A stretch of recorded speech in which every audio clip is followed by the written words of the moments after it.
Embark on your civil services journey with Vision IS. Introducing the Delhi GS Foundation Course 2026, turning UPSC dreams into reality. Access interactive learning tools, animations, videos, and an immersive interface. Utilize our tech-enabled student portal for performance tracking and personalized feedback. Stay ahead with daily assignments, weekly mini-tests, and monthly revisions. Strengthen your preparation with expert-researched, UPSC pattern study material.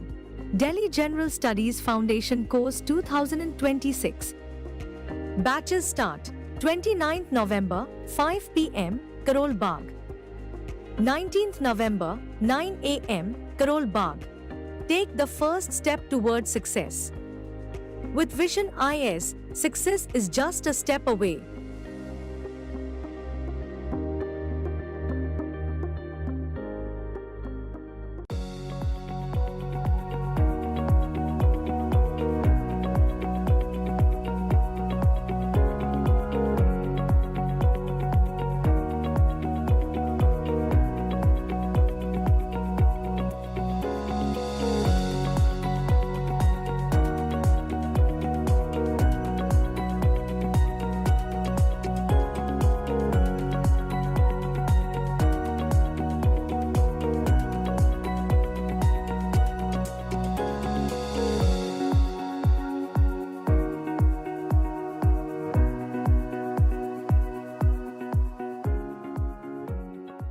Are you struggling to complete your syllabus for the UPSC Prelims and Mains 2025?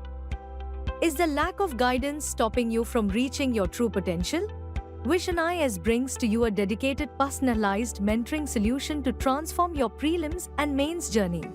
Enroll for the Laksha Mentoring Program 2025 for strategic revision, practice, and targeted interventions.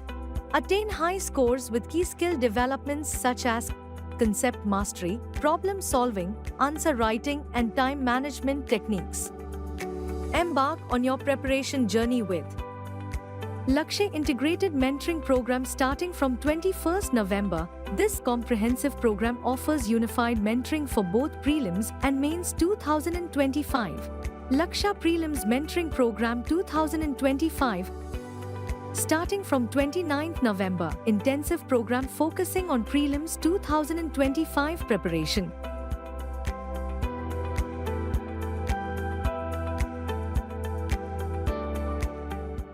Okay, fine. So what is middle income trap?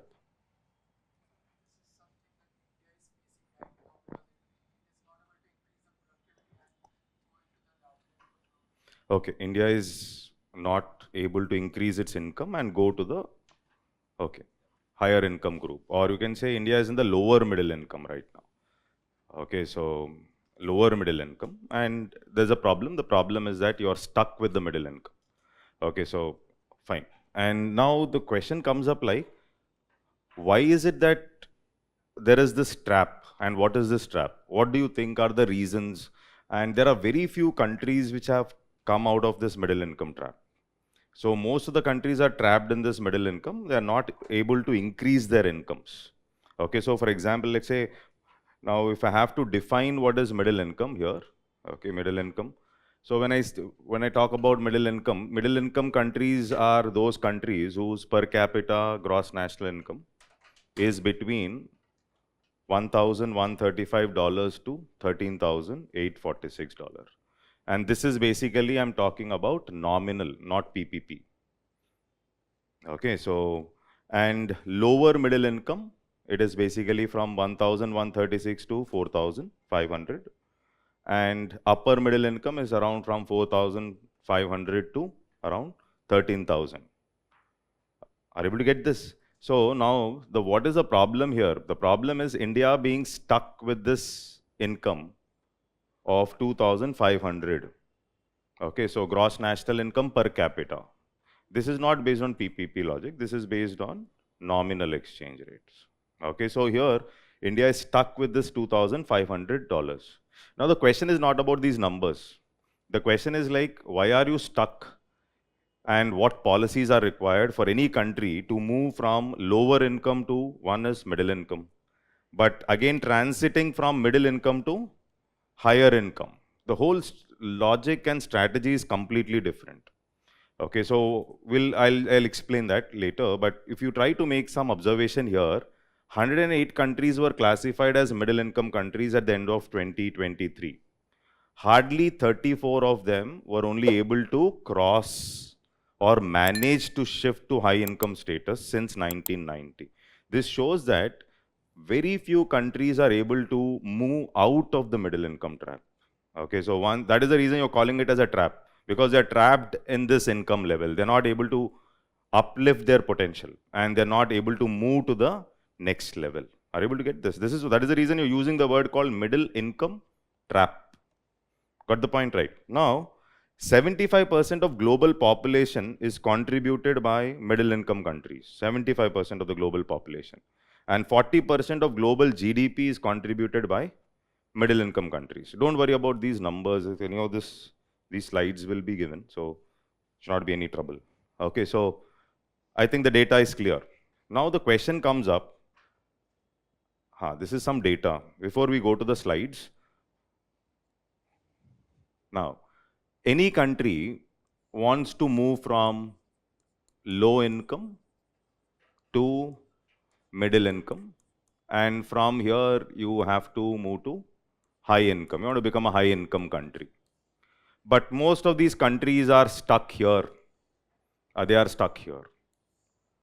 And India is stuck in the low income category, or I can say low middle income category, or again lower middle income category. India is stuck. And there are certain countries in the higher middle income category. Higher. Now the question is, the countries which were successful in terms of moving from here to here, they were successful. They were able to do this. They were able to move from lower middle income to lower income to middle income. But at the same time, moving from here to higher income, to become a high income country, there are a lot of issues or challenges or problems, or the way we deal with it also should be different. What do you think is the difference? How will countries move from low income to middle income? If a country has to move from low income to middle income, what should have been the strategy of that country? Got the question? Is the question okay? Yes. What should have been the strategy? Increase the production. Okay. So increase the production. I will take it as increasing something like increase something like investment. Okay. Or increase your factors of production. Okay, so to be very specific, it's not just about manufacturing. I'll come to manufacturing later. So I have to increase my factors of production. I have to put in, I have to have more labor, more capital. Okay, so and also resources like land. And I have to utilize them, right? And I have to produce. And for which what is required is, no.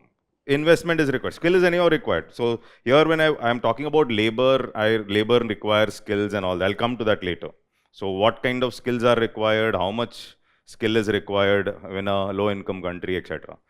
From moving from low income to middle. So this is easy. What is easy? Pushing in investment is easy. Of course, not for the African nations. So most of the countries, even India, we were able to push our investment or use these factors of production well and produce more, and we were able to move from low income to middle income. But the strategies that were applicable for us to move from here to here, the same strategies are not working or will not work for anybody when you want to move from middle to higher income. What is the difference?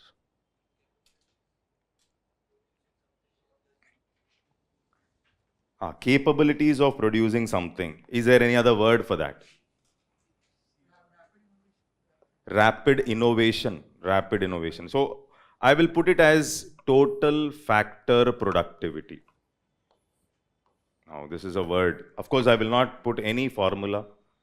or any kind of difficult formula there. I'll just explain in a very simple manner. So this is what I've written. Here I need factors of production. But here I'm talking about total factor productivity.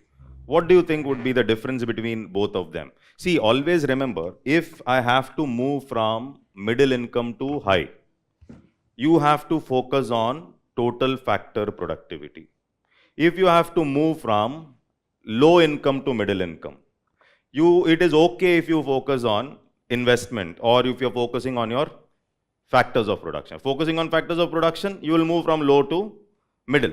But to move from middle to high, you need total factor productivity. What is this total factor productivity? Management and utilization.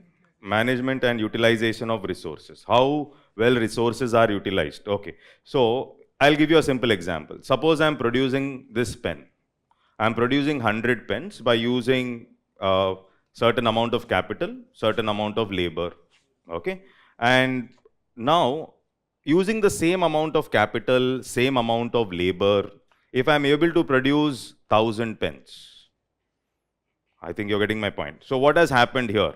That means my aggregate output has increased to the total input I have put in.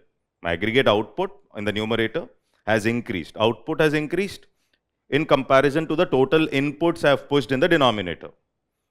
Are you able to get this? I'm using the same factors of production, but I'm able to produce more. I'm able to produce more. I think you're getting my point, right? I'm able to produce more. That means my TFP is increasing. That means my aggregate output is increasing to the total inputs I am using. Beyond the point, it's not about adding inputs. It is about how my inputs are going to become more productive so that my productivity is increasing. With the same amount of labor hours, okay, and the same amount of capital which I am using, am I able to produce more and increase my total factor productivity? In simple words, that is what is total factor. Is that okay? Everybody, I think it is clear. There is no confusion. I think it is simple. And I hope you have understood what is total factor productivity. Now for India, basically, now the question comes up, how do you increase total factor productivity then? So many things can play a role with respect to total factor productivity. For example, now of course I'll talk about how other countries have done it, but obviously it is about your labor productivity is one factor. Labor participating is one aspect, but productivity of labor is another aspect. So how will labor become more productive? Suppose I am producing 1000 units with 100 labor hours. Now I am able to produce 2000 units with the same 100 labor hours. That means my labor has become more productive. This can be because of you are coming up with a better technology. It can happen. It can happen because of coming up with better technology, or you are coming up with better machines, better technology, and also your labor is becoming more skilled. Labor is becoming more skilled. Basically, labor skills are more, and skilled labor can produce more with less. And the skill is also skill can be with respect to the technology itself, or the skill can be with respect to the capacity or to use the technology. That is what is skill. I should be knowing how to use the technology, and automatically this will increase my productivities. I hope it is clear. That means whenever we talk about investment, okay, so very popular model, that is Harrod Domer, very popular, which says the growth of a country is dependent on the rate of investment. One is the rate of investment, and another one is it depends on the capital output ratios. Okay, so this is what Harrod Domer says. In our first 5-year plan, it is clearly written that our first 5-year plan is based on Harrod Domer model. Okay, so of course, but total factor productivity, you're talking about productivity, and even this word or this discussion was there used by Modi ji or the government around 2008. Okay, so 2018, they were saying India wants to be a $5 trillion economy. Okay, so and we want to increase output at a faster pace. And how are we going to do it? Okay, so they said these are the ways we are going to do it. I'll come to that. So here, one is the rate of investment. This is very important, of course.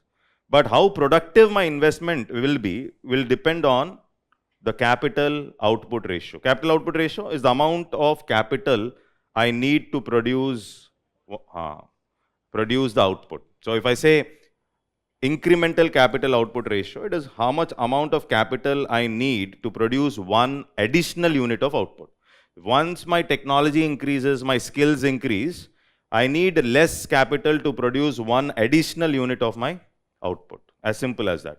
Okay, so incremental capital output ratio is how much additional capital I need to produce one additional unit of output, and you need less additional capital to produce one additional unit of output. I hope it is clear.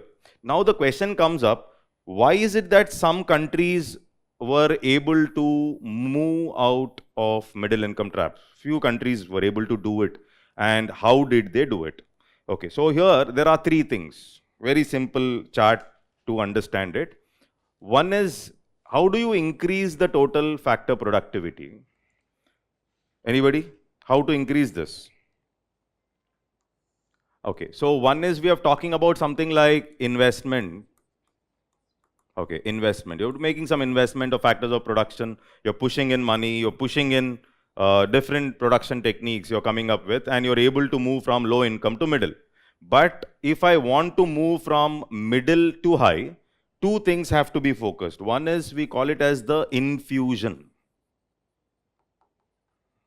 Okay, and second one is something like innovation. Of course, there is a difference between both of them. I'll give you a very simple example to understand how these two things will help you to move. Or South Korea is a very clear example. South Korea is a country which has moved from the middle income trap, moved out of middle income trap. So what did South Korea do? What kind of strategy did it use? It was not just focusing on investment. Now, for example, let's talk about this company, very popular company. Okay, so that is Samsung. Okay, Samsung is from South Korea. Okay, now initially, technology-wise, South Korea was not so great. And Samsung obviously was not in a position to innovate. So when you are not in a position to innovate, see, innovation will not happen just like that. That means from this level, I can't straight away jump to innovation. So there were some countries which jumped straight from here to here, but they failed. And that country is Brazil. I'll talk about Brazil later. So Brazil, what it did, it started jumping from direct investment here without focusing on infusion. It said, we will only innovate. Okay, so Brazil failed. But what did Samsung do? I'll give you a simple example. Samsung did not have much of technologies, especially with respect to TVs and other things. Okay, so what happened is, people were sent initially to countries like Japan. And Japan was technologically superior. Japan is technologically superior, very superior, no doubt. Okay, so, and Japan was having all this modern technology. And what was South Korea doing is, they were signing some license agreements with Japan. License agreement? So why are you signing these license agreement with Japan? So that the Japan is going to give you the technology and know-how, and also teach you how to use the technology. So for which South Korea or this company was paying something called as the license fee to these companies in Japan, based on which it was aping those technologies slowly, and it was trying to produce these televisions. Where? In South Korea. This is the initial thing they were doing. What is this? This is not innovation. This is infusion. Okay, straight away I'm not jumped to innovate. Why? Because you are trying to create an ecosystem in your country. There is no ecosystem for research and development. There's no ecosystem with respect to innovation in your country. Therefore, you are you are trying to ape the technology and you are trying to take the technology from other countries which are successful. Okay, and you are paying something like the license fee here. So it is not free, obviously, license fee. But what Japan observed is, oh, this company is going to the next level. So what they did, they said, let me increase the license fee to a very huge extent, which the individual companies cannot afford. Then the South Korean government started subsidizing. Subsidy? Okay, so for what? Paying these license fees. Paying the license fee. The government supported in terms of making payments related to license fee and slowly supported companies, and that is how infusion started happening. That means the technology usage started developing in that particular country. And after a certain period of time, then they have understood that they have got to the position where we should be increasing or going to the next level. Next level is what? Innovation. So once the ecosystem has developed in South Korea, then they said we will innovate. Why? Because for innovation, what has to be done? Where do you have to focus if you want to build an innovation? So first of all, everybody says research and development, but how will that research and development come up is, first of all, education. I think you're getting my point. So the scientific thought process, etc. That means you have to work on your educational institutions. If you're not working on educational institutions, you're not pushing in scientific temper, you're not pushing in research and development, supporting it at the educational level. That means at the university level. India's case, what is the problem? You don't have, it's purely English. To be very specific, there is nothing like real technology you are learning, real research you are doing. Many a times our projects are also like, you have completed it and it's only English, you have not taken it inside. Okay, so this is a very big problem. We think that, oh, innovation means R&D. So how is that R&D coming up? There is some scientists, there is some innovation, there is some ecosystem already in place. What is that ecosystem? You should have educational institutions, universities, skill development mechanisms, etc. There should be an ecosystem which teaches you those skills. Then only you will be able to develop. It's not random development. No, random you can't say, spend on R&D. On which R&D? I think you're getting my point. No, there's nothing like random development. You have to focus on institutions. You have to focus on your policies related to skill development, etc. India is trying a little, but we are no way close. If you try to understand how government machineries, there should not be any corruption. If there is corruption, then the quality of output will not be there. Okay, so you're always interested in self-interest, that will not happen. Here it is basically you're building an ecosystem from all the corners, whether it is with respect to the policy, whether it is with respect to the educational institutions, etc. So all that you're trying to do, once that ecosystem started developing, and then they said, yes, Samsung said, let me focus on mobiles. Today you don't, mobile phones? It's a big hit, and the mobile phones of Samsung is basically part of its innovation. So it went and learnt semiconductor technologies with some companies in Japan. And the same semiconductor technologies they started developing in their country. And these are the critical aspects which we are also struggling right now. So, and then the same thing is what you use for building a mobile phone, which is far superior than other countries' mobile phones. And Japan does not have any kind of mobile phones today, which are as superior as the Samsung mobile phone. Samsung has done it. Any Japanese mobile phone? Hardly. Can you tell me any Japanese mobile phone anybody is using? I don't know.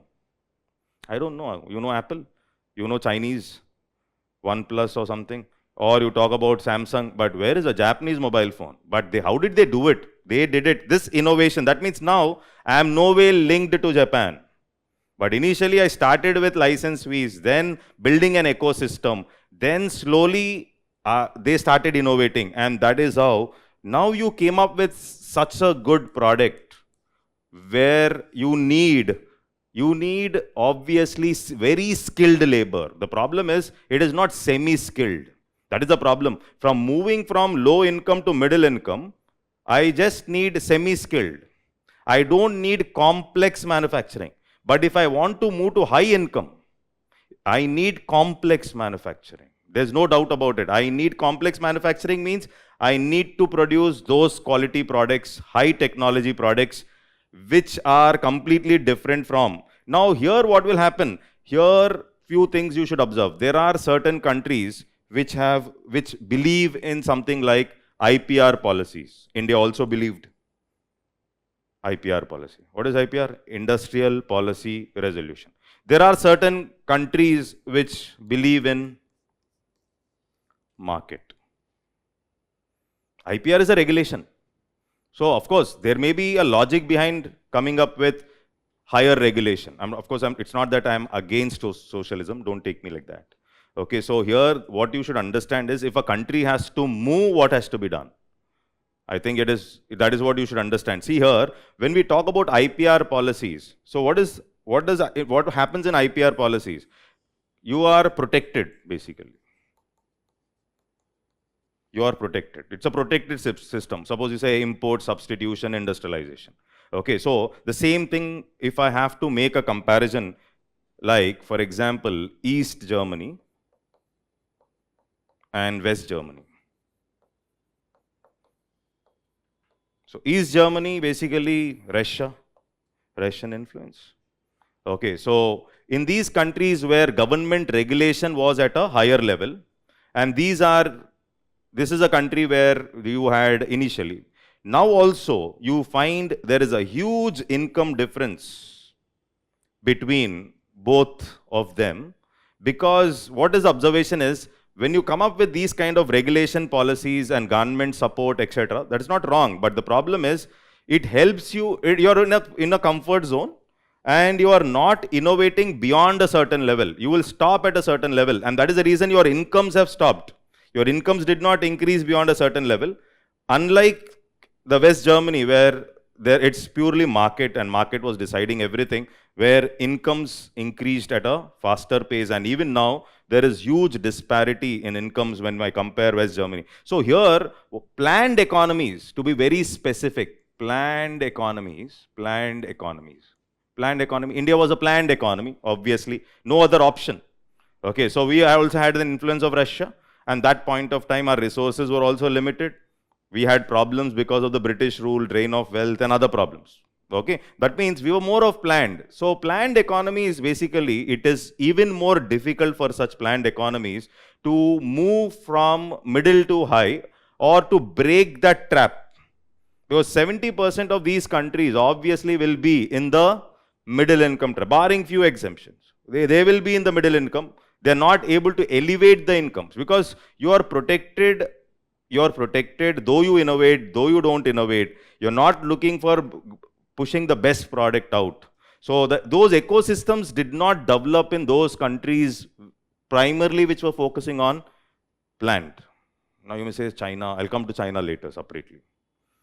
Okay, so this is basically what you should understand is, from moving from the middle to the high income, you can do it through infusion first plus innovation. One is infusion, then innovation, both together along with my investment. If all the three are going, these are 3I. There is investment also, but total factor productivity will come up through infusion and innovation. This is how technology, then you came up with certain products which are so specialized, and the productivity of South Korea increased to a great extent. And when their productivity increased, that's how. See, we use this word called creative destructions.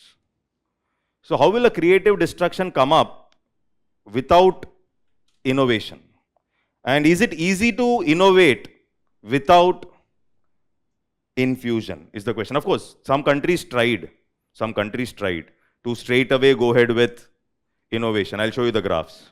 Which country tried, what happened. Brazil, it removed this stage. Brazil said, why should I pay licenses? Why should I send my people there? It might lead to inequalities, etc. Certain people are employed, they might get higher incomes. It might create income disparity. So Brazil started focusing on building its own technology. Okay. and giving patents, started setting up patent offices in Brazil and started giving a lot of patents also. But the problem is it's not about giving patents, but their quality of that television which they produced could not compete with US. Okay, so automatically they could not compete. So what they did is they started increasing the tariff barriers of US televisions so that those televisions will not move into Brazil.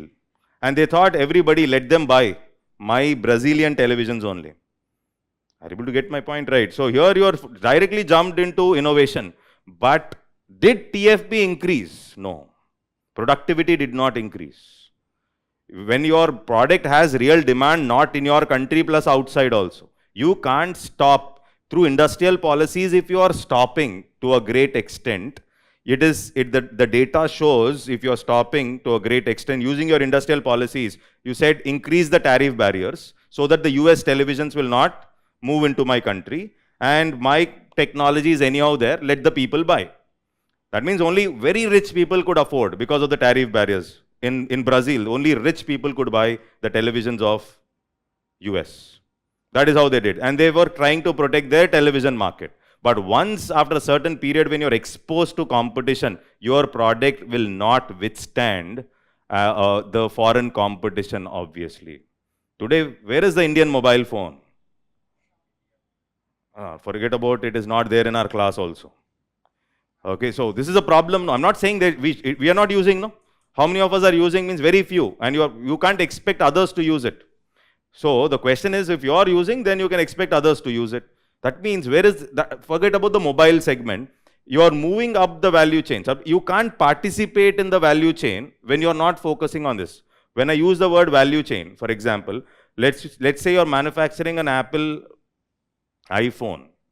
There are a lot of processes involved. For example, the battery is coming from France. Okay, the R&D probably from US. Okay, but India will only contribute with respect to probably assembling. That too because I will give PLI. Production linked incentive. Come, take the incentive, assemble it here, create assembling jobs. In the assembling job, you are creating some job. You are not interested in elevating the income. You may say, sir, first something is better than nothing. Okay, then that is also okay. Something is better than nothing. You're focusing on assembling, but your subsidies, these are intervention. What will happen is, as long as you are supporting through PLI, as long as you are supporting through IPR, once you stop, it will not move. This is the problem. No, this is the problem that happened with East Germany also. You are protecting them through government policies, planned economies, IPRs, or industrial policy resolutions, or you might protect using you're restricting other countries' products to enter into your territory. What are these? These are all government's interventions, which you generally find in a planned economy. Generally find India's 1960s, 70s, 80s. This is what we did. Now, once you stop the protection, once you open up, once you stop PLI also now, then will these countries, of course, these countries might come to produce here because of the market that is available in India. But market is again dependent on people's income. And people's incomes and savings are coming down now. People do not have, it looks that there is income. But the data, if you see, the data is completely different and consumption is completely different. People are not able to consume more because their incomes are falling. Even that benefit of market advantage which you have might be lost if the incomes are not increasing and inflation is increasing. Income is not increasing, but inflation is increasing. For a very long period you do this, incomes don't increase, then inflation is increasing, then your purchasing power is less. That advantage of market which you had might also reduce. Then why should that company come and produce in India? Are you able to? This is a problem. Then comes policies of government, and that is the reason these things face. Once they removed protection, then it stopped. They could not manage, but they excelled. Income gap increased, and that is how income gaps you find. So this is one important understanding, very important understanding, that if I want to move, then I have to move from investment, then infusion, then think of innovation. And then only probably you can think of moving. Of course, many other factors. Okay, so this is the first thing. I hope there's no confusion.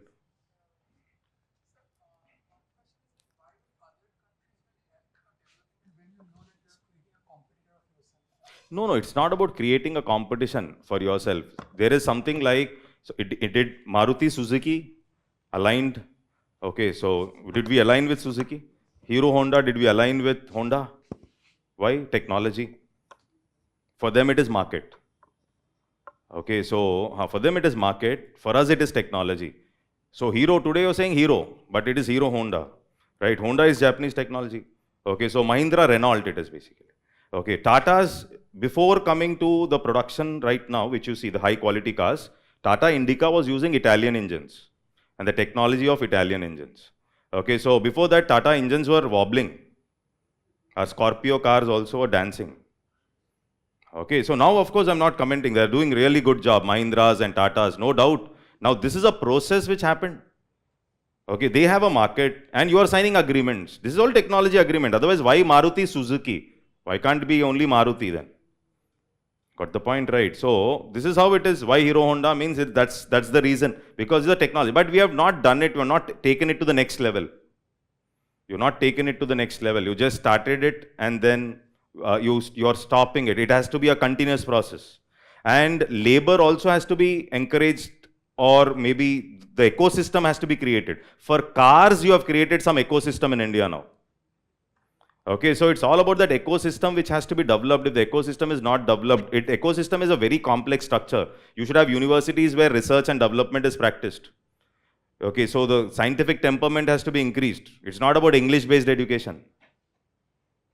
Okay, so I think you're getting my... So in the new education policies, the education policies of these countries like South Korea itself, there was a sea change or shift to move towards. So it's a very planned activity to move from one stage to another stage. And it is not possible for most of the countries. That's the reason, because they fail somewhere.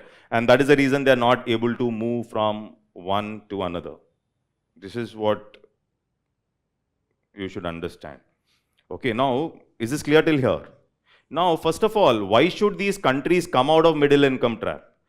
Okay, so the whole logic here is the economic growth is in these countries is very much essential. Maximum chunk of population is there. So this growth in these countries, the increase in these countries' incomes is very important for reducing poverty. Number two, international financial stability. These countries are not okay. So there's your concentration is going there. Then climate change. So more is the poverty, more would be the usage of fossil fuels, the more would be the climate destruction. First of all, when I say renewable energy, it is not so easy, not so cheap. It's not like one word you can say, renewable energy. So they are responsible for climate change. And then again, food and water security in these countries and sustainable energies. That means unless and until you work on this middle income countries, you cannot achieve your SDGs. SDG, Sustainable Development Goals. We keep talking about Sustainable Development Goal. Now, how do you achieve that Sustainable Development Goal? First of all, when most of the countries are stuck in that middle income or they are poor, because directly linked to reducing poverty, incomes, then financial stability, then climate change, food and water security, sustainable energy, then all that will lead to my overall SDG, achieving SDG goals. If you see the first SDG goal itself is poverty. Now, if I have to reduce poverty across the globe, of course, I'm thinking on a global scale, and I have to remove poverty, then how do you do it? Without increasing their incomes, without increasing their capabilities. You can't keep on giving them subsidy or freebies. So, for us, it's very difficult because the political class probably, it becomes difficult. Now, I have to win the election. If you are funding for education, health, probably the public may not recognize you. They may not recognize also. So, it's a very difficult mismatch to bring in that kind of change. Okay. So, it is not just about factor accumulation. You have to move towards total factor productivity. This is what I've explained. You have to move from, in the initial stage, from low to middle, it is only factor accumulation. Accumulate. From there, you are moving towards High income, you have to move towards total factor productivity. It is like aggregate output to the total input. That is not important, but that I think I gave you the example of pen. That is what is total factor productivity. Now, did we do anything, or was there any discussion with respect to all this in 2018? Okay, so till here I think it is okay. Understood till here? Now moving forward, if we try to talk about India specifically, okay. So in 2018, our government was saying we will think of Chinese model. For example, if you take the data of 1980s and 90s, India was richer than China. Okay, so now if you see the graphs, I'll show you the graph later when I discuss the second topic, that is about how China wages increased and India stock market prices increased. Okay, so there I will show you that 1980s, 90s, you find India's PPP, when I take PPP, India is richer than China. But after 1985, 1990, China is 5 times bigger almost than India now, today. Now, and there's no comparison. It is almost like 4.7 times bigger than India. And even there, they are in the upper middle income, around 13,000. Are you able to get this? That's such huge difference, almost like 4.5 to 5 times bigger than India. Now, this is something which you should understand. They have grown in front of us. Of course, you may say, so some may say that they have liberalized way before us. Of course, India liberalized a little later. But that is only one of the reasons. Okay, so that is the reason in 2018, we thought that, yes, we will also think like China now. And that is when we said we will also focus on investment-led growth. So Chinese growth model, if I have to observe, Chinese growth model is primarily focused on investments and wages increase should happen. Then they thought savings will increase. And primarily their focus was on increasing the exports. Okay, they're always interested in global markets. When you have to be interested in global markets, of course, China was working on price because it had this advantage of labor. So one more observation is the labor force participation rates are always very high in China. Labor force participation. Okay, the labor force is participating. Okay, so I'm not talking about unemployment. Unemployment anyhow, okay, they are better than us. But labor force participation, the labor is participating in the economic activity. Okay, unlike India, where our labor force participation itself is less. So first thing what government was talking about, government said we will also do one thing. How did China develop? But of course, China had its negatives also, like China focused on certain pockets like Shanghai, Beijing, started building infrastructure there. Building ecosystems, building infrastructure. Because at one go, I can't spend on everything. So they identified some pockets. And where this helped them, the investors also to look towards China. Why did other countries did not invest into Indian manufacturing? Because you do not have the ecosystem already in place. So first they have built the ecosystem in certain places like Shanghai and Beijing, infrastructure. Then investment started moving in, foreign investment also, because there was availability of labor also, cheap labor. And the labor participation was also on a higher rate. And therefore they started moving into these places, started producing. And whatever they were producing, they were also focusing on exports. You can't export inferior products, obviously cheap products, but at the same time, every year after year, China was improving its competitiveness. Are you able to get this? Okay, year after year, China started improving its competitiveness. Now, India said, we will also come up with this Chinese model. Okay, so, and in 2018, and they said, with that model, India was saying, we will create jobs also. Okay, we will create jobs.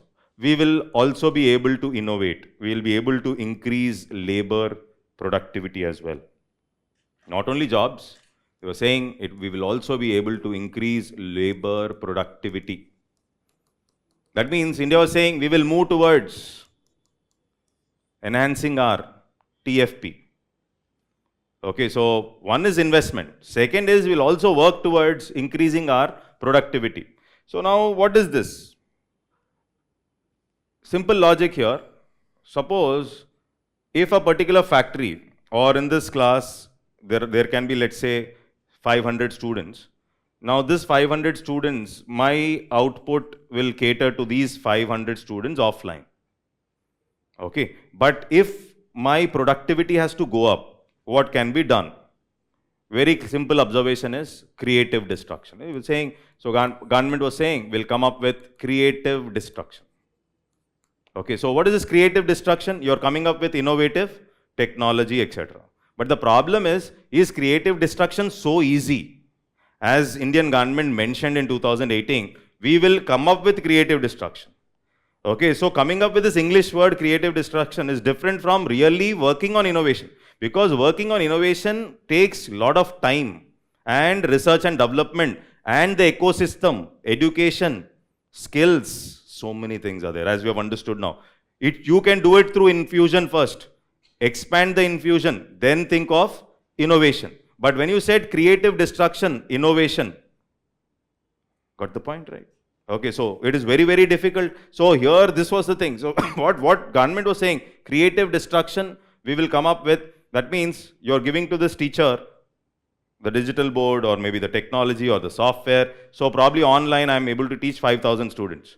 That means the same labor effort, but my output has increased. My 3 hours class output has increased. The total factor productivity has increased because of the technology. And what is the technology? You're saying creative destruction. As and when this labor is becoming more and more productive, labor is becoming productive now. Okay, so that means over a period of time, this labor income, my income is going to increase. If my income is going to increase, the logic here is automatically my savings in the bank is going to increase. And this savings, when given in the form of loan to the private player will use it for buying better machines, or better technology, etc. You're taking loan, you're coming up with more of capital goods, or better machines, or better technology, better software. Even a software is like fixed capital formation.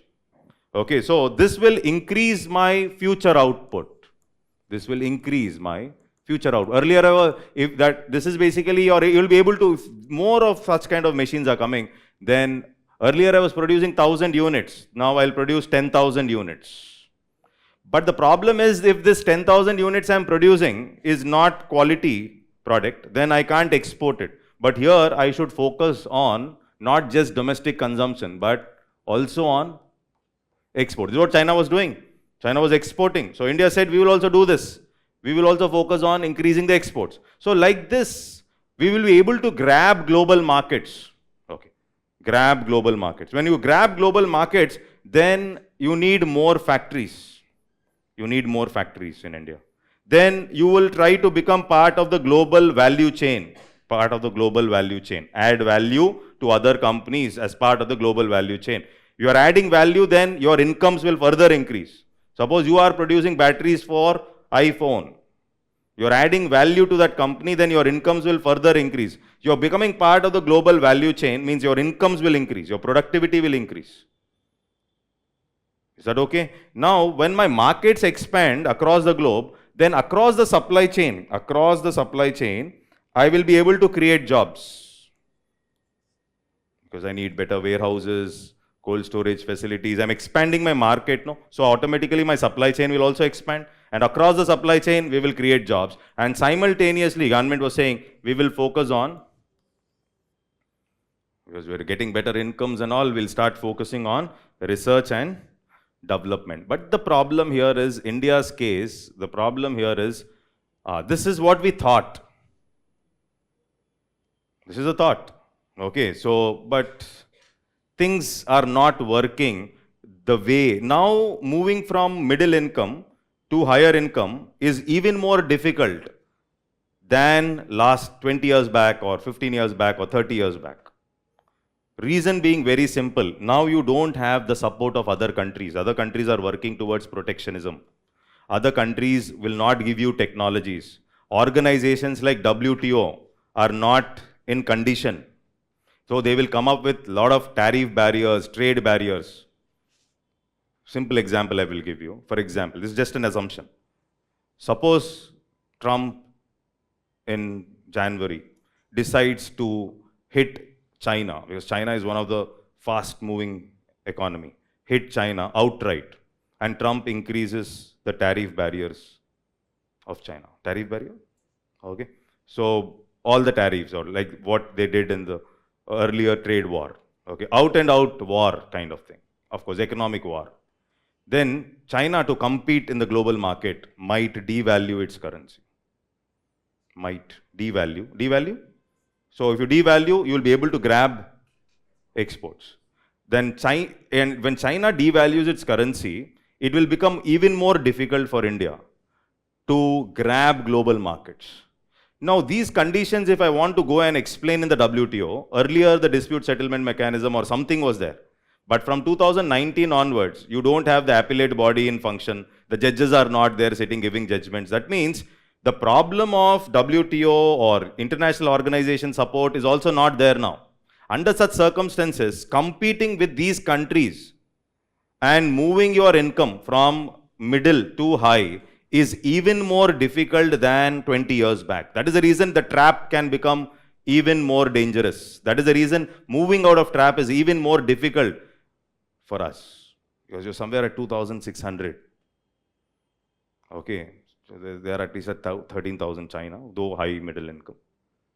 Okay, you are in the lower middle income and now increasing from there and going to that high income and with this. But Modi ji has kept the target of Viksit Bharat by 2047. Got the point? But the environment which you see is like this. I hope you're able to understand. This is basically why is it difficult to move from the middle to high in the present condition. Present condition is quite different from the earlier situation. Get ready to conquer UPSC Prelims 2025 with a stronghold over current affairs. Enroll for the PT 365 program, a 20-day course offering comprehensive coverage of 1-year current affairs in 60 hours. This meticulously designed curriculum features daily sessions on important subjects relevant to the prelims examination. Starting offline from 9th January at 5 p.m., the highlights include complete coverage of current affairs from sources such as The Hindu, Indian Express, PIB, Economic Times, Yojana, among others. Flexibility of class timing with access to live online classes for distance learning students. Access to Sandhan, a personalized prelims test series. Personalized assessment and feedback. Doubt clearing sessions and mentoring. Get on board to succeed in prelims with excellence in current affairs.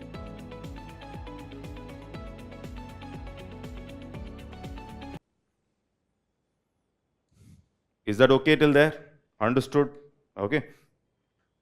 So if you want to focus on total factor productivity, you have to focus on TFP, from factor accumulation to factor TFP, total factor productivity. For TFP, infusion plus innovation. Infusion is process innovation. You're learning it from others. Okay, so process, method, innovation, you're learning. Then comes mobiles kind of thing, product innovation. So this is infusion is more like process innovation, and innovation is more like product innovation. Both together only, then only the productivities will increase. Okay, so this World Development Report, basically they have come up with, if you see the growth strategies that served countries well in their low income phase, quickly run out of steam. So in their low development phase, probably if you are only focusing on this, it is okay. But after that, this investment or capital contribution to growth will not have much of benefit. Its relevance is going to come down. This is the investment part. Then unless and until you focus on investment plus infusion, focusing on your TFP, are you able to get this? Only then there is an increase. In this phase, when you're focusing on both, there is an upward graph with respect to growth. But otherwise it's going down, though you put the capital. Are you able to get this? Then when you focus on all the three, then the productivity increases over a period, and that's how the growth contributions start, and that's when your per capita GNIs start hitting the higher bracket. Otherwise, it is easy from here to slowly move from low to middle. So initially, you're putting in capital in the initial stages, planning commission, okay, you're putting in money, you're putting in capital, all that worked. But after that, that will not work. You have to work on these. And then only productivity is very important. The TFP increases, then only I will start moving towards higher income. Otherwise, no. This is why innovation and education related to innovation, R&D support is so important. Is that okay? Understood the graph? No? Then, if you see, every country wants to move. So, for example, India, the vision to make the nation a developed economy. So, how do you make it then without increasing our incomes? Are you able to get this? So, developed economy by 2047. This is basically Vikasit Bharat concept of India. Not only we, China, median per capita GDP of developed nations by 2035 by greatly expanding the middle class. Now, India's problem, if you're reading newspapers, is Nestle head as well as HUL head. HUL is Hindustan Unilever. Okay. They have also commented that the middle class is shrinking. This is a comment made by them. And the comment is very dangerous when it is made by the heads of FMCG companies, fast moving consumer goods.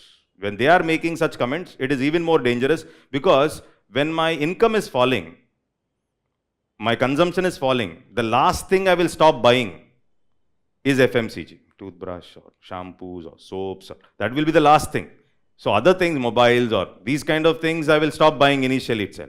But if FMCG is also, there is no demand for them, then what will happen is automatically it is an indication that the middle class is shrinking and the growth might be a problem. If China is going to devalue because of Trump's policies and our exports are going to get affected, okay, so then again India's productivity, our export means our GDP also can get affected. On one side, the domestic consumption itself is dropping. On the other side, your NX will drop. C plus I plus G plus NX. Okay, so I hope everybody knows the GDP formula. C plus I plus G plus NX. Okay, that NX portion, which is export minus import, that portion will get affected because of Chinese devaluation of currency. Okay, my C will get affected if the incomes are shrinking. And is that okay? Is that clear? Now, if China is going to devalue its currency, it can also have pressure on RBI governor to reduce the repo rates. Pressure. Chance, no? Okay, there can be a pressure. I see China's currency is becoming weaker. They are able to grab the market, and you are saying 6.5. And you're not moving away from 6.5 repo rate. There can be an increased pressure. This is also assumption. It's my assumption. Okay, so if that repo rate, there's a pressure. And now the question is, if he is going to reduce the repo rate, there is a chance of inflation problem again. So that means again controlling inflation becomes a challenge. And inflation can eat away our incomes also. Actually, real inflation is more than what government is saying. If government is saying 4, real will be 8.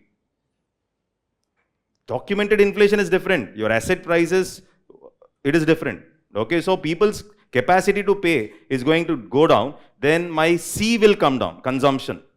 C plus I, C is going to come down on one side, exports on the other side, then overall GDP. Even South Africa has 2030 National Development Plan, aims to raise per capita incomes but how is the question? There are 2,800 to 7,000 by 2030, but they are stuck. Is this okay? Now, we have talked about countries which were successful. Hardly 34 countries very few countries are successful, who have moved from middle to high. And one such country is South Korea. And then I've explained the basic difference between why policies like IPRs, planned economies, regulations can create income disparity between two entities like East and West Germany. I hope it is clear. So this is also an example to tell you that regulatory cholesterol has to be reduced. Regulatory cholesterol means excessive regulation of government, bureaucratic control, licenses, corruption. All this will also have a negative impact. Okay, I think it is clear. Okay, so here what we observe is this is basically South Korea basically focusing on first infusion. You subsidize infusion first, then what you do, infusion subsidy, after a certain period, you started reducing the infusion subsidy and you start increasing the innovation subsidy. Once the ecosystem is built, you gave which subsidy? Infusion subsidy, license fee and all that. And then once the growth starts developing, ecosystem is developed, then they start pumping the innovation subsidy. This subsidy comes down, but are you able to get this?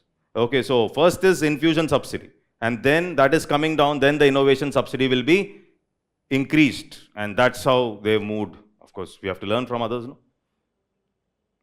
But for us, basically, very difficult. First of all, our subsidy, we are stuck with MSP only. There itself, we have a lot of problems. It's not that welfare is wrong, but welfare is very important, but the way we are handling industry has to change. I think it is clear. Is that okay? Now, this is just a graph which talks about how Brazil tried to leapfrog to innovation with little success, direct jump. It said from accumulation to innovation, no infusion. Brazil growth did not increase, but Korea, yes. They have followed the process. This is what? They were increasing their patents locally, coming up with technologies, but inferior technology. As long as you are protecting your television market, whatever, it went on. But it is only for a temporary period. Once you open, US, their television is way better than yours. It's not that you give patents. It should be real technology. Samsung is able to compete with Apple also to some extent. Yes or no? Of course it is competing, no doubt. You can't say no. Okay, so of course they're fighting also in the court saying that they've copied our and whatever it is. Okay, so is this clear? So this is what I've explained. Okay. Now there were several countries which moved. Every country has certain advantage. So this is basically lower middle income, upper middle income. So you can see certain countries have crossed. Anyhow, Korea, South Korea has done it. So Chile has done it because of copper. That means sudden natural resources are available and you are able to tap the resource. That is another way of doing it. But India's case, for example, oil, etc., we don't have so much of resource also. Okay, so completely depending on resource base transition, you got some important resource with the globe wants. There are certain countries which have moved out of the trap by selling their resource which is not available elsewhere. Okay, so that's how you can. Their innovation is limited and still you can move up or escalate your income. Got the point, right? So that is what you see with respect to countries like Chile, which were able to do it. But Korea, you can see. Is that okay till there? Now, this is basically to tell that presently there is a lot of trouble in terms of moving from the middle to high income. It's becoming more difficult if I have to move from middle to high income. Why is it becoming more difficult now? Is because of harmful trade policies. WTO is a problem now. Okay, and a lot of harmful. So you have more of harmful trade policies, the red one, than helpful trade policies. The green one is the helpful trade policy. So the situations, suppose in 2018 or 19 or this period, 15, 16, you see that the trade policies of harmful trade policies and helpful trade policies are same, or sometimes the situation is where your helpful trade policies are better than the harmful trade policies. But now the situation is you find that there is a spike after COVID with respect to protectionism, taking care of domestic market, WTO becoming defunct 2019. Judges are not there. That means the harmful trade policies are increasing at a faster pace. This will make our journey even more difficult. Are you able to? Is that okay? Till here, is that clear? Now, one more big problem is increasing debt burdens of these emerging economies. So, especially if you talk about India also, our debt to GDP ratios, because of COVID.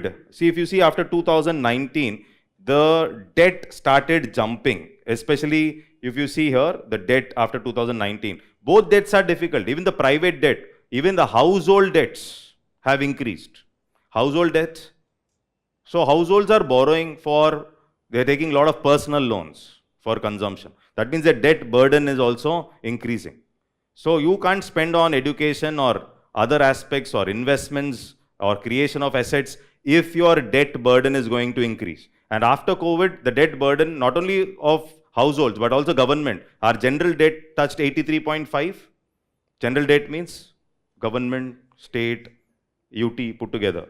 Okay, so almost like 83%. That means a lot of money is going into interest payments. Means my capacity to spend on innovation and other things is going to come down.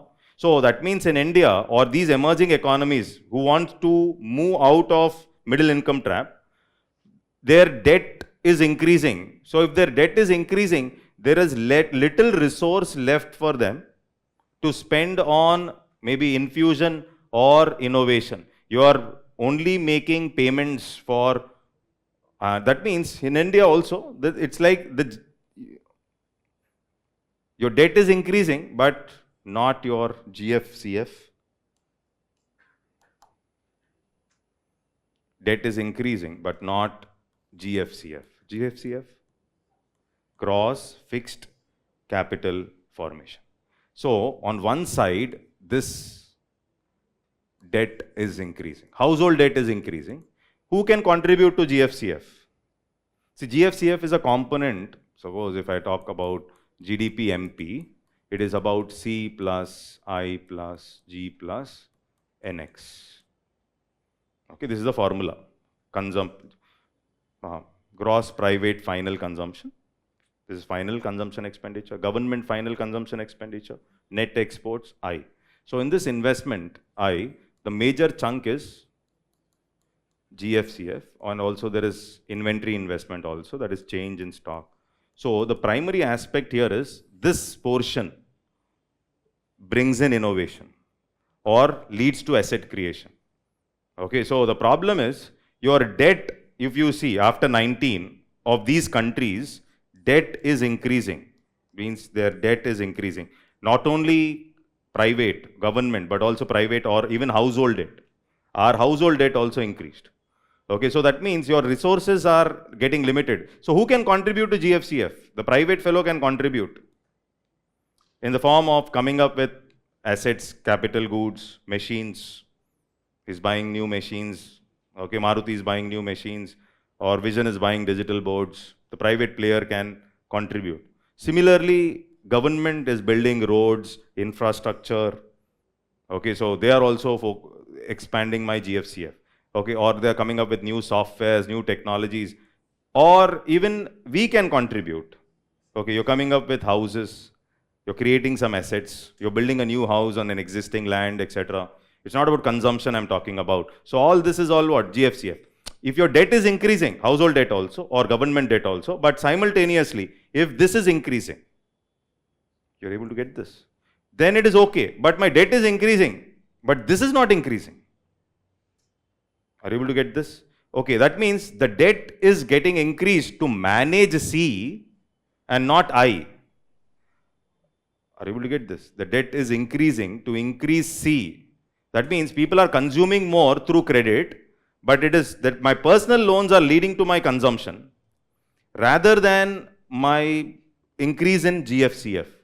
So what is happening? You're getting into debt trap, you're making interest payments, okay, and that too not for creation of assets or technology, but that is for consumption purposes. Then how do you move up? So these emerging economies find it even more difficult to move up from the middle to high income after, you can see the jump. Is that okay? Jump in the debt. That's especially you can see this jump after 2000s, and then 2000 COVID, this is high. Is that okay? So this, I think this formula everybody knows. And if you don't know this change in stock, it's okay. But at least I think you should be knowing fixed capital formation, creation of fixed assets. creation of fixed assets. Contribution come from everybody. Okay, so that means my investment-led growth means my I has to increase. If I has to increase, then this is not increasing. Okay, so this is the problem. Okay. So compared to China, India's savings have dropped. Okay, I'll talk about China, etc. later. Okay, so this is how it is. So now the economic progress have to be brought in. So when you want to bring economic progress, what will happen is, in every country when you want to bring reform, there will be already few existing big players. I call them as incumbents. These are like already there. They will not allow you to enter. You are coming up with a new electric vehicle. They will control the dynamics. They will not allow you. They'll push you off. All of them, existing players, come together and they will not allow innovation. And government supports them in planned economies. They have deeper pockets also. They have connections with the government also. They will not allow the startup which is really good to come up. They will push you off. Okay, if both are balanced, slowly progress increases. Now, in IT industry, what has happened? Tatas are very good actually. Okay, so Tata, so let's say TCS is there. Tata never killed any other company straight, visibly. At least visibly. Invisible, we can't say. But never killed. Its approach is completely different. TCS is there. And TCS was the first entity which increased its quality and started catering to the services of US and European markets very effectively. That's how their incomes increased. And many people who were working in TCS moved out and came up with their IT firms and Tata and the technologies they developed. And they also started expanding the value and income. And that is why we say IT is one industry which has developed without much of government's you can call alliance. Other sectors are not like that. If you say construction, they'll not allow you so easily. Licenses, issues. Airline industry in India, Tata could not get a license for 15 years because Tata is not interested in giving bribes.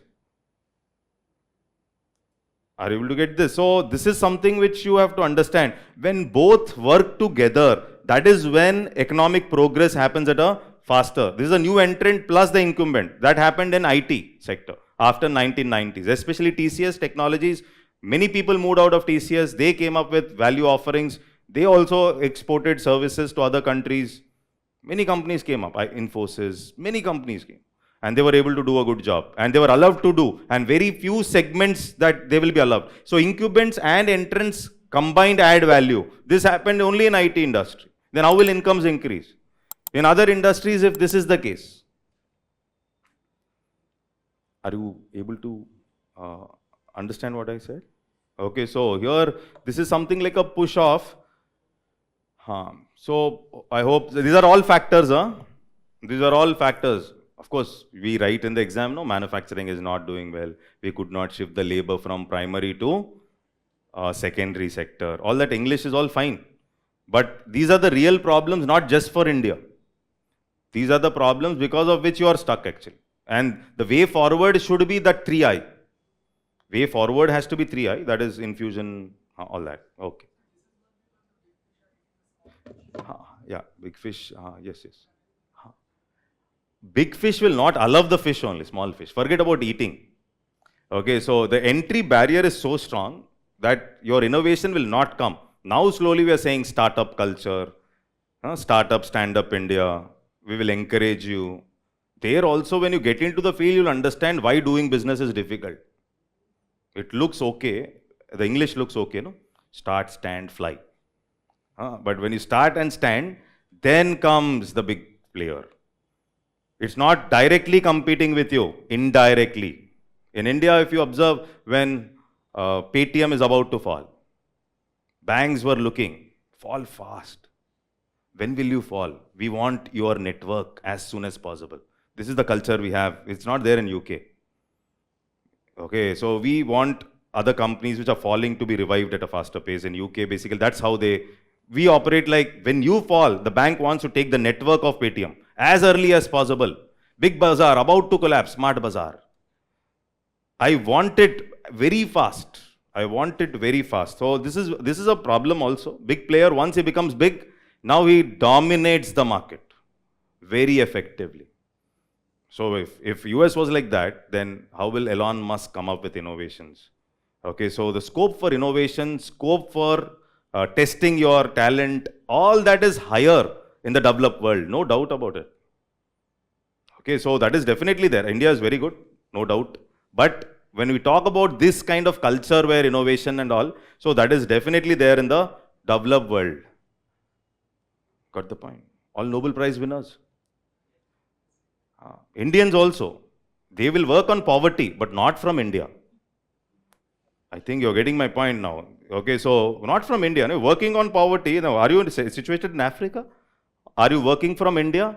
Or are you working from the developed world? Now, the scope for research should be there. Peacefully, I should sit and work on research means, first of all, in India, if the stipend is something like what you pay to a mechanic, then how will R&D come up?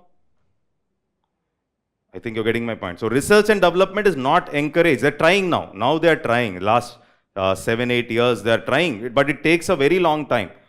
Is that okay? Another big aspect here is, see here, this is of course, this point is there in our economic survey also. So whenever government supports smaller manufacturing units, okay, so over a period of time, what should happen is these smaller units should expand themselves, become bigger and bigger. And that is when you become bigger, you will increase your productivity. No, I will remain small. And I will still eat the subsidies of government. No, MSME wants to be an MSME only. You are given subsidies not to be MSME. So that 10 years of existence or 15 years of existence, you have to become bigger and bigger. I think you're getting my point, right? This is very important. You will start one more MSME, but you will not make your MSME bigger.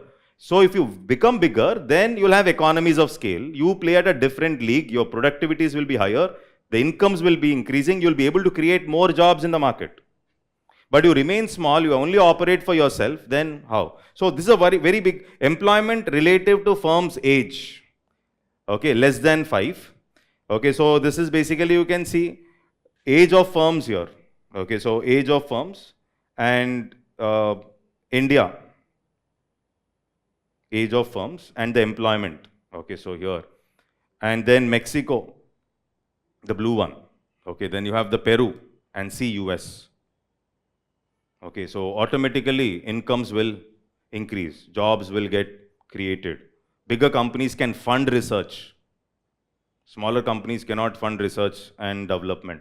Now, if you see here, age of firms, 6 to 10 years, 11 to 15, 16 to 20, 21. Okay, it is age of firms. Okay, and this is share of small firms as a percentage of. So what you observe in US, as and when the firm's age is increasing, the number of small firms are going to, share of small firms is going to come down.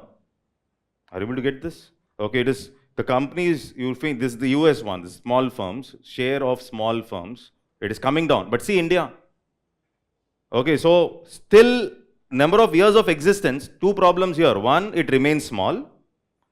2, you don't have 100 permanent employees, which is called as dwarf MSME. So dwarf MSMEs are those MSMEs are in existence for 10 years, but they don't even have 100 permanent jobs. This is also one problem that manufacturing failed to create jobs. So this is basically as you're aging, the number of small firms have to reduce, as it is happening in US. But US companies are, if they are 60 times, 50 times bigger than India within 20 years of operation. The same firm started together. That firm is 60 times bigger than India. Now this is a big problem because you can't innovate. You don't have 100 permanent employees, means you're not able to create jobs. Forget about productivity. You're not able to create jobs in the manufacturing. Then automatically people are stuck with agriculture. And in agriculture, using agriculture, how will you enter the high income segment? It is difficult. You need complex economy. Got the point? Self-sufficient is fine, but you need complex economies to move up from the middle to high. Complex. You can't have one. You can't be like Sri Lanka. I'll only do export, agriculture export. And what they do? Tourism. Okay, you can't say I'll only do this. I'm self-sufficient. No, one COVID comes, you're gone. Okay, so this is something which is a very important aspect. Okay, so I hope it is clear till here. So one more big problem here is the skill and talent. When I say skill and talent, it is about the problems of structural unemployment. Of course, everybody says AI is replacing. Though you are in US, you will be losing jobs. It's okay. Better to lose job in US. Okay, than losing your job in LDC. Okay, so there's something like, don't think I'm supporting capitalism. Again, I made it very clear. The topic is about, so these countries have made it. This is how they made it. Now, if you ask me to talk about inclusive growth, then I will change the dimension. Got the point right. But here it is mainly how do I elevate my incomes. You can't elevate incomes by government subsidy. You can't elevate incomes by freebies. That is for sure. Okay, so skill and talent, this is basically skills. This is a big problem as far as India is concerned. So now you are talking about Pradhan Mantri Kaushal Vikas Yojana, okay, Vishwakarma scheme, and your separate ministry on skill development, vocational training facilities, all that. Are you able to get this? But the question is, will India be able to adopt to industrialization 4?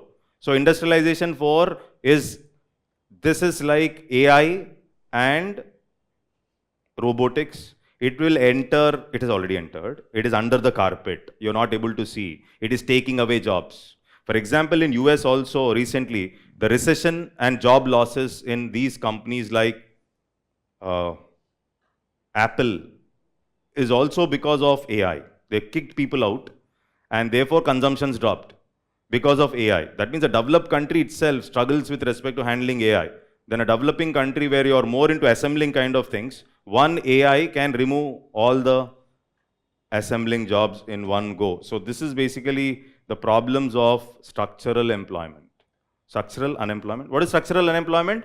Mismatch between the skill sets which the individual has and the skill sets required for the job. That mismatch, we call it as structural. So AI brings in new hardships or new skills, and which we don't have basic skills. For example, Excel.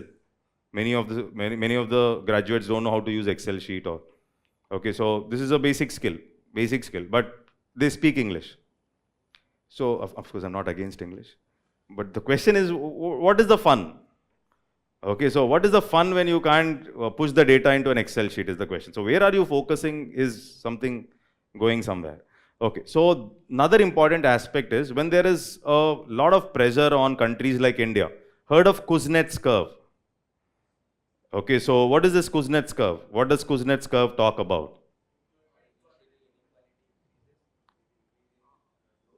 With increase in growth, inequality is going to increase. Okay. Very good. So what he says is, whenever economy is growing, along with growth, inequalities are also going to increase up to a certain level. Is it common? Yes. Okay, so inequalities are going to increase, and after that, then you talk about, inclusive growth. Sure, inclusive growth. So once my stomach is full, okay, up to a certain level, then I say inclusive growth. Same applies with sustainable development. Okay, so as and when economies are exploding, US reaped the benefits, exploited the resources, and along with its growth, environment destruction also happens. And after reaching a certain level, now you talk about what? UNFCCC, sustainable development goals, environment protection, but you will not give resources to Annex 3 countries under your UNFCCC, United Nations Framework Convention. Of course, in environment you read, no? A clean development mechanism, emission trading, all that.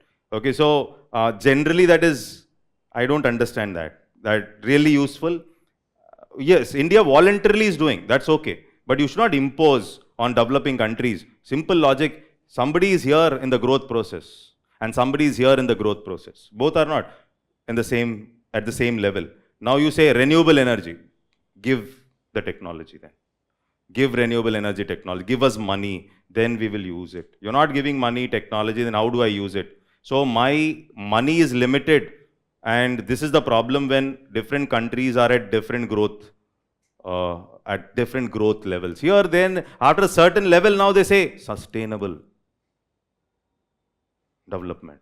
When I don't find a square meal to eat, Why should I think about future generation without spoiling the resources for the... That means you're asking me to think about my granddaughter when I don't have a square meal to eat. What is this nonsense? This is not possible. Not possible. Now you may say environment destruction will happen, but the question is, without handling poverty, I cannot talk about... That is the reason SDG 1 is poverty. The logic is very clear. Without handling poverty, in Madagascar, kids are eating mud. Okay, and now you say renewable energy, sustainable development. Got the point, right? Kuznets curve. Now, if there is a pressure, this is the problem now. In the international platforms, you will have all the kinds of pressures coming from GH, greenhouse gas emission intensity as a share of GDP. Okay, so here we need to become energy efficient. Then I will think of greenhouse gas emission. Energy efficient means with less usage of energy, I should be able to produce more output. That should be my focus. My focus of sustainable development, green energy, I will think about it later. First, I have to become energy efficient. Cost of electricity consumed per GDP per capita.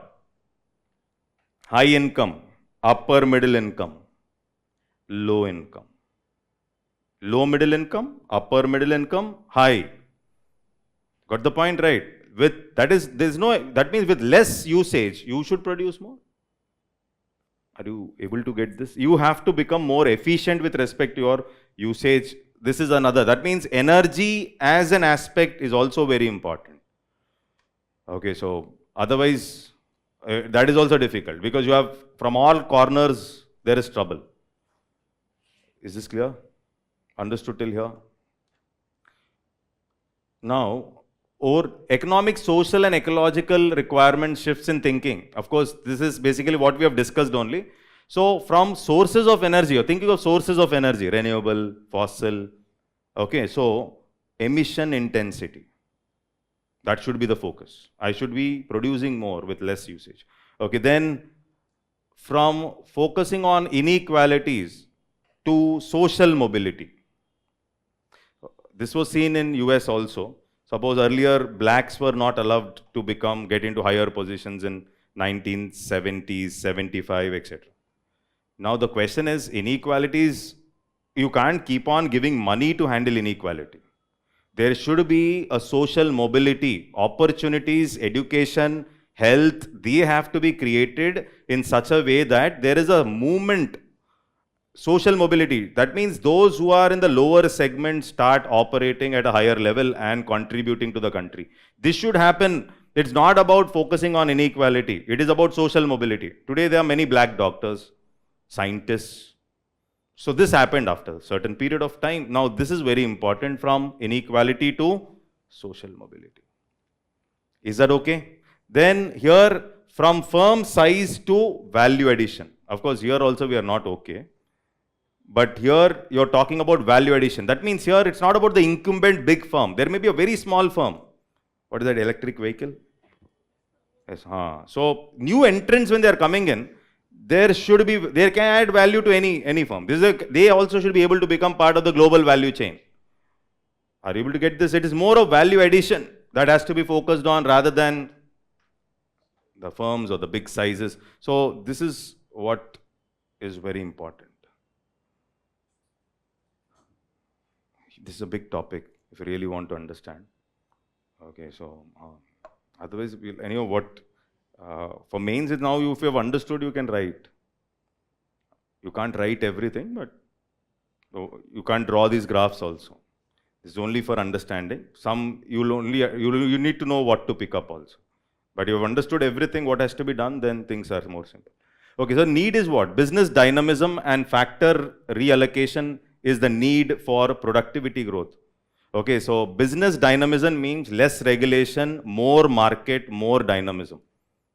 More like West Germany rather than East Germany. And this is industrial policies and regulations might worsen the resource allocation, the way resources are allocated. Resources may not be allocated efficiently. Resources are allocated more efficiently in a market economy. Of course, you may say inequalities and all. That is a different ball game altogether. But this is how. Why? Because once the policy is removed, once the scheme is removed, then you will not be able to be productive. Then incomes are going to come down. Is that clear? So this is the problem.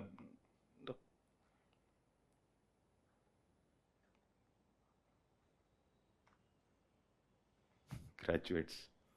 Okay, so now the question is, what has to be done? Now specific, coming back to India focus. Now you have understood holistically what is the problem, what is middle income trap, why there is middle income trap, how did countries move up the middle income trap, what did Samsung do, what did Korea do, South Korea do, and then comes up like industrial policies, what is the impact, size of the firms, what is the impact, existing companies, what is the impact. Okay, so like this, if you're able to understand, then existing trade policies, currently why is it difficult? Why our growth models are failing? Okay, so it is that you have to understand. Why our growth model? You're saying investment-led growth, but is it possible? Okay, so why currently moving from the trap is more difficult from last 20 years prior to this? It is easy for China because China has already reached that level of 13,000. But for India now you have to push from here, but the changing dynamics right now. So how will India handle all that? So this is what is the observation. So now there is some English here now. This is pure English. What has to be done? There is, of course, what we have discussed is how will you do this? Got the point? How will you do this? What will we write when a question comes up is I need some side headings. If there is only a 10 marker. So what should India do? What measures have to be taken by India to move up the middle income trap? Suppose it's a 10 marker, then what am I going to do? So specifically that point of time, obviously, I need some side headings. What are the side headings? One is the skill gap. Skill development. Why skill development is important to increase income? That we have understood in the discussion. But here it is like 51% graduates are employable. And only 2.3% of workforce in India has undergone formal skill training in India. This is the data to tell that, see, there is a trouble. Got the point right? Okay. Then lack of innovation capability. India's R&D investment as a percentage of GDP stands at just 0.64 against 2.4% by China and 3.4 by. So that means we said R&D is very important. Innovation is important, infusion is important, but your spending on that is very limited because I have to spend on welfare also. And more I have to spend on welfare if I want to win the election. This is a very tricky, actually, the most difficult job is the politician's job. Most difficult. Actually, everybody thinks he's enjoying, but no, it's very difficult because people are very dangerous. People forget everything. And what they do also. They are continuously on their toes. And they want to do something also they can't do. The situation is like that. Okay, so then the rising income inequality. Now this is another problem. Inequalities in India will increase in the next 5 years. Sitting here we can say that. Okay, so this is Palma ratio. There are certain indicators like Gini coefficient, Palma ratio, etc. We'll read in inequality classes which talk about the indicators of inequality. So those countries where social security spending, okay, so or public infrastructure development, or strength of public institutions. Strength means including corruption. So there's no systematized corruption in certain countries. Okay, and people are self-driven. For example, Japanese basically are more self-driven. Okay, so these things also will matter. So India's top 1% own 22% of income. Okay, so it may result in lower tax revenue for the government. So the problem here itself is like most of the people who are with agriculture or unorganized sectors, they are not participating in the tax payments to the government. And when government does not have so much of resources also, and so you have so much of complications, then how do you do it? So increasing tax revenues, formalization, more formalization, better tax to GDP. So if I ask you like, how do you increase my tax collections? What should be done? Is there any idea you can tell me like how to increase tax collections?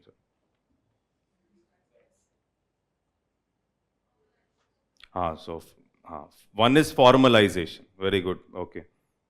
Then increase tax base, you said. Now the question is obviously, how do you increase tax base? Got the question? How do you increase it? Is there any method to increase tax base?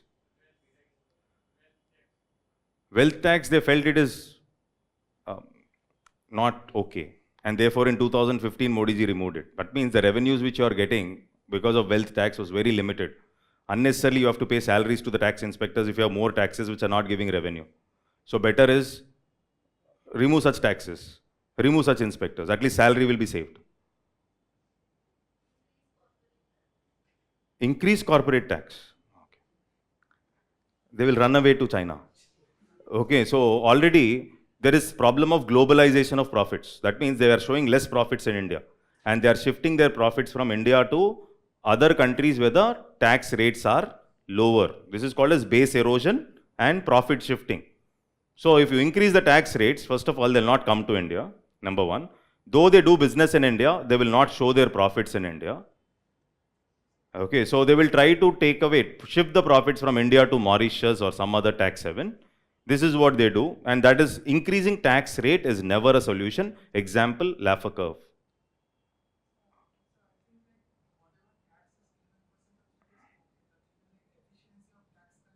What, 11% is okay?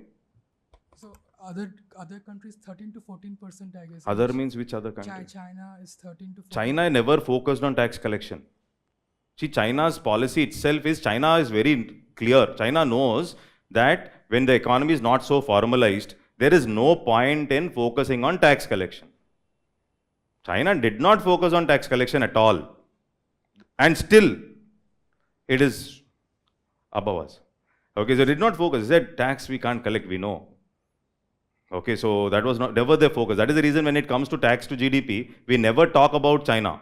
Because they know that a developed country like US is more efficient in a formalized segment to collect more taxes. But you can't depend on taxes. That China knows. Okay, so China never focused there. So don't compare with China. Our 11.6 is also less. Okay, so this is because of tax inefficiencies and tax bases. So you have to widen the base and reduce the inefficiency. So how do you widen the base? Probably, of course, few things people will not like it. Suppose you come up with agriculture income tax. Of course, the problems will be there. Okay, so why? Because taxing agriculture income becomes very, very difficult.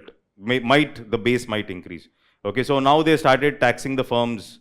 Okay, so on a different level, etc. It's not about rate. For example, recently, I think we have discussed about, in some classes about the capital gains. So though you increase or you come up with some reforms with respect to capital gains, I'm not saying whether it is good or bad, with respect to real estate, capital gains on real estate, you had to go back, no? So you came up with one policy, there was opposition obviously, and then you went back.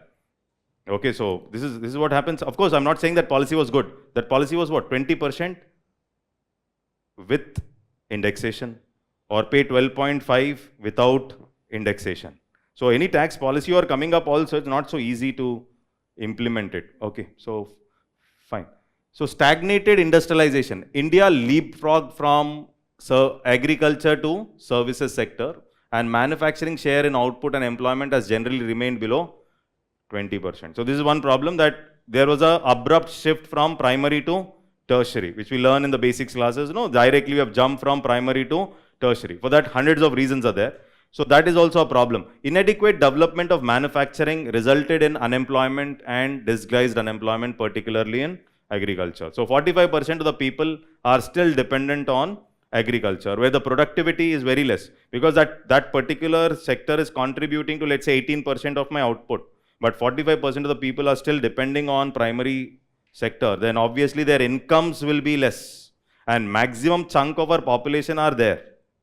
And that they are not paying taxes also, that is also difficult. And you could not shift them from the primary to the secondary sector because your manufacturing has failed, or your policies straight away jumped from primary to tertiary. And tertiary is very difficult. There's always, tertiary sector is more erratic.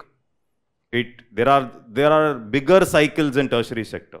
Cycles, you go up, you come down, go up, come down. Multiple factors affect my tertiary sector. But manufacturing sector, China's strength is there.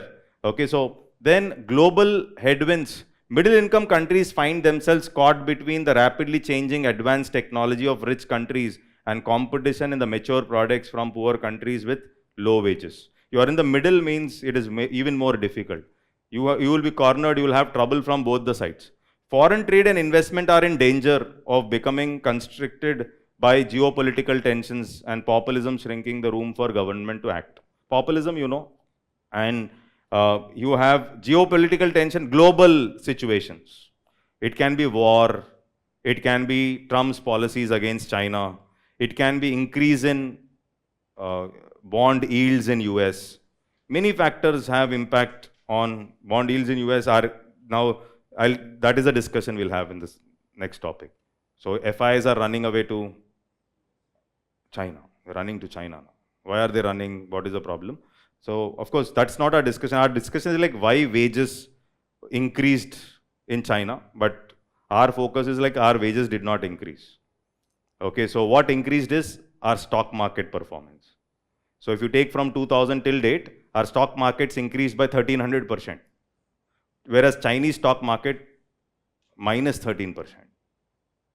But their GDP, their growth is far better. They are growing at, they are 5 times than us. Then why is that their stock market was not growing? The stock market was not growing, but the GDP is increasing. They are doing better than us.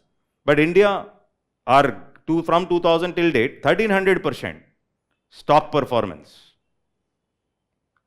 Got the point? Why this discussion is now China refocused or started focusing back on its stock market suddenly. And there is a logic behind focusing on its stock market that we will see why are they doing that. They did not focus actually. Chinese stock markets were always regulated. Regulated means what? Mainly state companies will be operating. Many a times what happens in China is IPOs are there, no? IPO, heard of IPO? So IPO prices are regulated by government. Okay, government will tell and decide. And IPO returns are very high. So those who are in the secondary market also, they'll sell everything and they participate in IPOs in China. That is the reason if you see the graph of Chinese markets, it is very erratic like this. Goes up, down, up, down, up, down. Why? Some IPO comes, state companies primarily. Okay, and they are supported by the government. And these investors, they will sell the existing shares off somehow and they start buying IPOs. Like this. There is a lot of instability, very cyclical, very cyclical. So rich people in China never used to put their money in stock market. Now this is what Chinese government was observing. Okay, and these rich people in China were looking for alternate investments in Dubai, Malaysia, European countries. They have money, but where to invest? Options are less. They have lost all their options after 2021. Why? 2021, 30% of rich people's investments in China are real estate. And all these real estate prices went down after 2021. There's a slump in China. So now they did not have options where to put the money, where to invest, where to put the money. So they were looking for real estate and other things in Malaysia, Dubai and other places are putting money. Now China thought, what is this? We have to stop them. Okay, so for which they have come up with a logic now. That is the thing which we'll discuss after the break. Okay, so this is what is going on right now. Okay, so foreign trade and investment are in danger. Rising external debt, internal debt, external debt, both debts are increasing. Accelerating climate action presents new challenges of accelerating growth without causing environmental damage. This is all English, what we have seen, no? That renewable energies and usage. And you should know the side headings for writing answers. See, for writing a 10 marker, we have to be very specific. And that specificity in the last few slides, that is for writing answers. Okay, so creative destruction, investment, infusion plus innovation. That is what has to be done. And then focusing on human capital. So government has come up with Atal Innovation Mission or National IPR Policy 2016, etc. So all this is also playing an important role. Brain gain, leverage the diaspora's expertise and build partnership with top universities. This is very important. You can't say IITians, please work in India. Where is the ecosystem? Got the point? You can't say work in India only. You can't impose, no? You create the ecosystem, then somebody will come back and work. So like the South Korea. You can't say, come on, you have to live the country.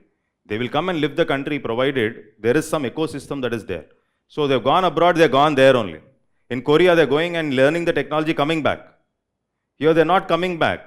All the semiconductor technologies in US are developed by Indians only. But the point, they're not coming back because the ecosystem is not in place. So now that is again a problem. Okay, so that is very important. And our people are making US very efficient.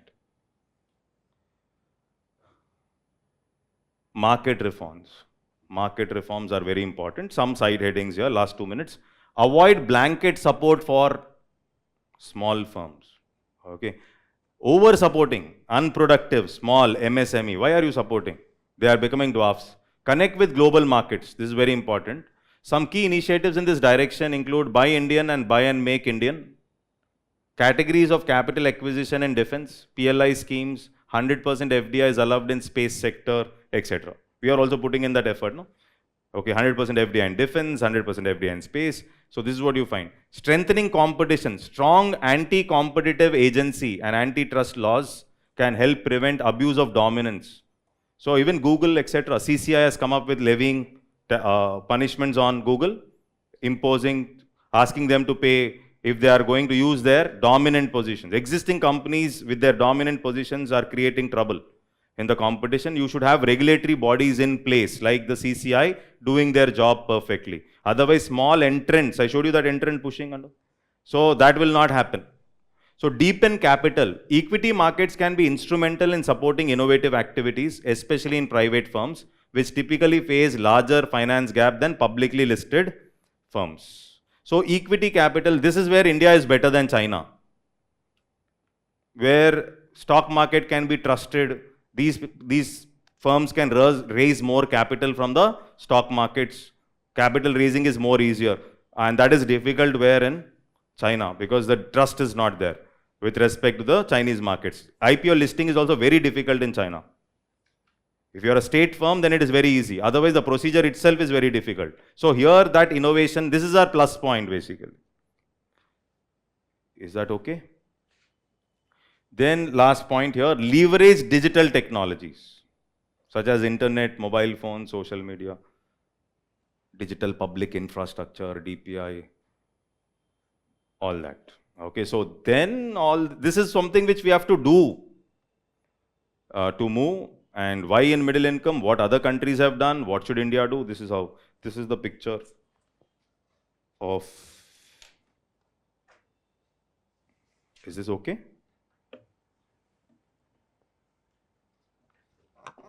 We will take 10 minutes break. Is that okay?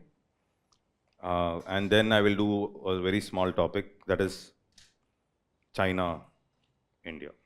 Okay, so that would be the topic.